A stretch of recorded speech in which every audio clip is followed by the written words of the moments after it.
Hi, it's Debs from Soul Harmony Yoga. Today I'm going to be talking to you about the guiding principles in our yoga classes. And the reason that I'm talking about this is because I get asked a lot about how do I keep people safe online if I'm not in the room with them. I get asked about my style of teaching and what's important to me. And the next thing I get asked a lot about is how do you find the right yoga teacher for you? This information is really important and useful for you then if that's the case when you're trying to find a yoga teacher that suits you. And often you don't know what you're looking for if you haven't been to yoga before. So there's just a few key points that might give you some food for thought. So in each and every yoga session that we offer, they're generally the same guiding principles throughout that make our classes unique and different to other yoga teachers' classes. So these guiding principles, for me, they're based on what's been important for myself in my own practice over the last 22 years. And I've also based them on what I'd like to pass on to the world for my own effort, my own work, and my own energy. So each yoga teacher will have their own reasons for doing the vocation as a yoga teacher. And I think it's quite nice for my students to know about this. So these are mine. Number one, being safe in your practice. So, I'm a really big believer in feeling safe in my own practice personally and ensuring the safety of my students. So, this means that for me in my own practice, I never stay in something that doesn't feel right. And I allow my body to be my guide, and I encourage my students to do the same. So, I think there's a difference between challenging yourself in an asana and actually really damaging your body. So, feeling pain and a deep sense of being uncomfortable are an identifier that you're actually stretching too much, or it's just not going to benefit you in the long run. So, with all of my classes, I like to know that my students are feeling like, oh, that feels like a really good stretch. I can feel it. And sometimes I can see people's faces of, oh, and that might not be that easy, but it actually feels good for me, but you're not at the pain threshold that it's really uncomfortable. You may just feel strong in your body. So I often get asked as well, how do I know that I'm doing the movements correctly if I'm doing my yoga practice online? Um, so my answer is in my style of teaching, I use verbal instructions, I use visual demonstrations, and key alignment points of what needs to be where when you're doing particular postures and movements. So it's just how I like to teach, and it all comes back to the importance of making sure that everyone is safe who's practicing with Soul Harmony Yoga. I like to give options for everyone. So throughout our classes, there are modifications to ensure that you practice in a way that's right for you. Our classes are really designed for all ages and all levels. There's no beginner or intermediate. Um, so I personally teach Drew Yoga. That's what my training is in. And I also teach Hatha and restorative based practice as well. So I prefer to teach practices that feel nourishing and nurturing rather than strong physical yoga. I've got nothing against strong physical yoga. It's just that it's not my style. Which brings me on to the next point, nurturing and softness. So, throughout our classes, you'll be encouraged to bring a softness into your approach, softness into your practice, your body, your joints, and how you hold your body. And this is going to help you to let go of tightness and tension that you're holding so that you can feel lighter by the end of the class. And it also helps to let the energy flow through your body as well as you freely practice. The next guiding principle is strengthening and toning. So, this is one of the most important reasons why a lot of people want to do yoga. The asanas or the postures, they don't have to be difficult in order for you to develop strength in your body. And I've always found that awareness is the key to developing strength, as I'm totally tuned into my body when I'm practicing and I can feel the strengthening and toning, which feels really amazing. So you're more likely to strengthen your body when you've got an awareness of exactly what's going on with your body. You don't need to be doing anything fast or vigorous. The awareness is the key, as well as the posture that you're in, that's a strengthening posture. Of course, breathing and breath work has to be in these principles. So, in all yoga practices and styles, the breath is a really vital part of the lesson. In yogic tradition, it's called prana or life force that's in your body, and it's a really truly amazing tool to bring about change and transformation and help you have a really what we would class as a deep yoga practice or a really focused yoga practice that feels really good. It kind of lets gives your mind something to do whilst you're practicing so that your thoughts aren't wandering away. So it helps to be mindful of your practice. It helps to soothe and balance your nervous system as you practice. And it brings you into a really beautiful space of peace and tranquility.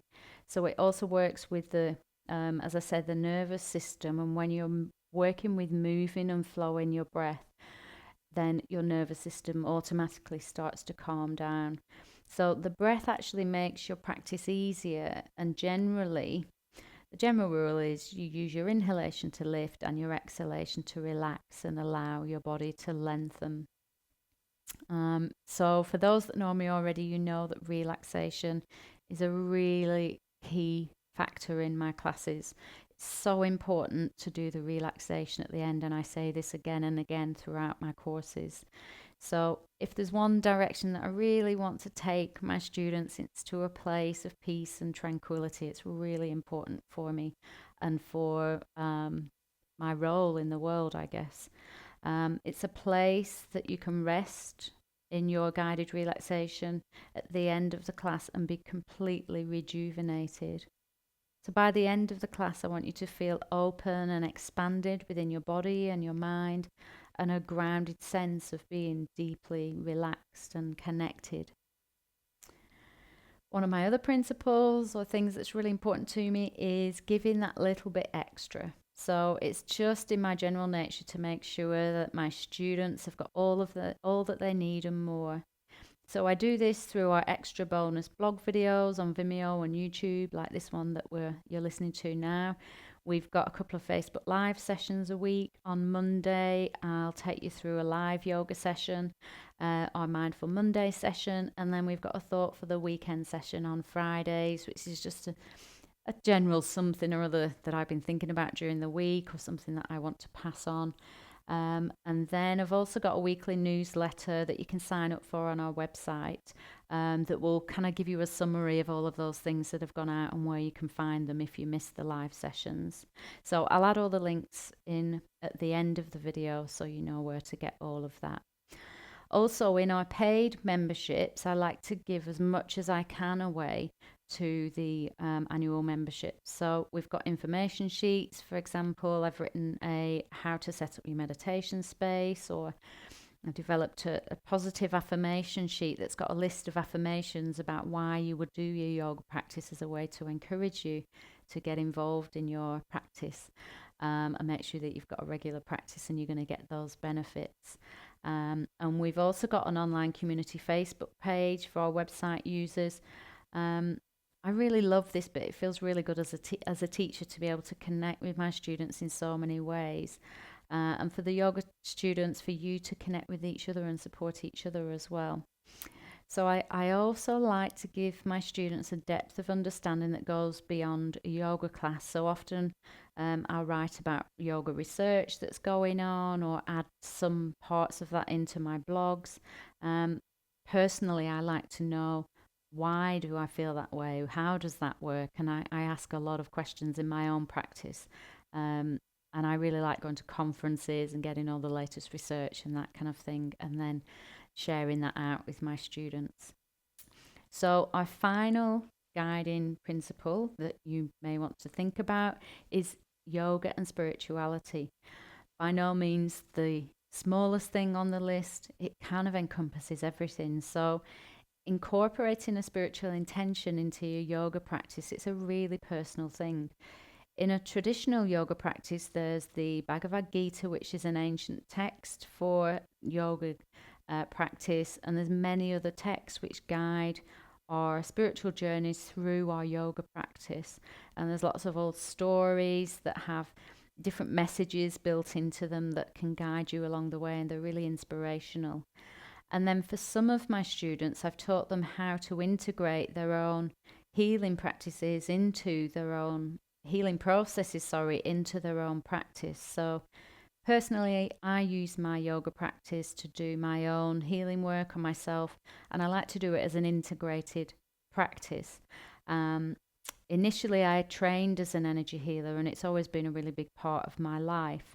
Um, so, in your own practice, this kind of translates into the way that the creative way, really, that you use your thoughts, maybe using visualization of nature. You know, the sun is bathing your body as you're practicing a posture, and having an intention, maybe setting an intention before you start your practice of, by the end of this practice, I'm going to feel really peaceful and balanced and ready for my day.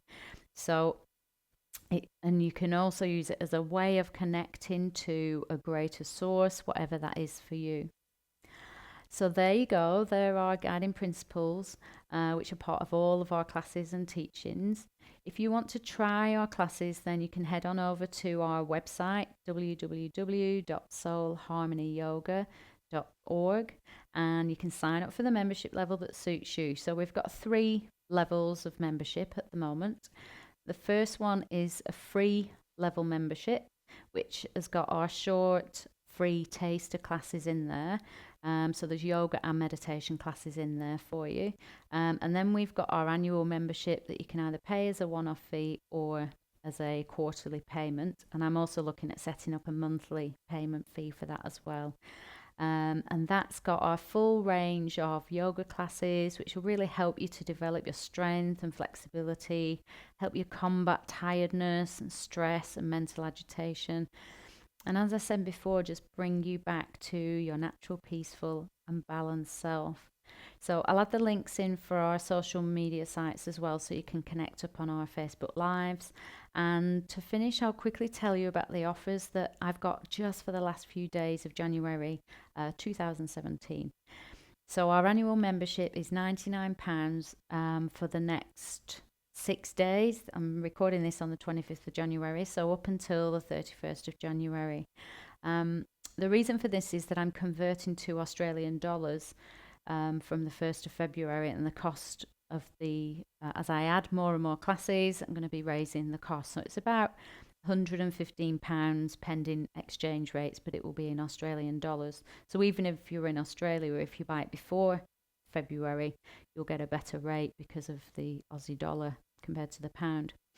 So I'm also offering a 30-minute consultation when you register with any membership level. So what I'll do is I'll look who's registered and joined our memberships, and then I'll get in touch with you and we can organise that. And that's just a way of being able to really make sure that you're getting the most out of the website, and you can tell me what it is that you're looking for in the website, and I can guide you to particular courses and classes.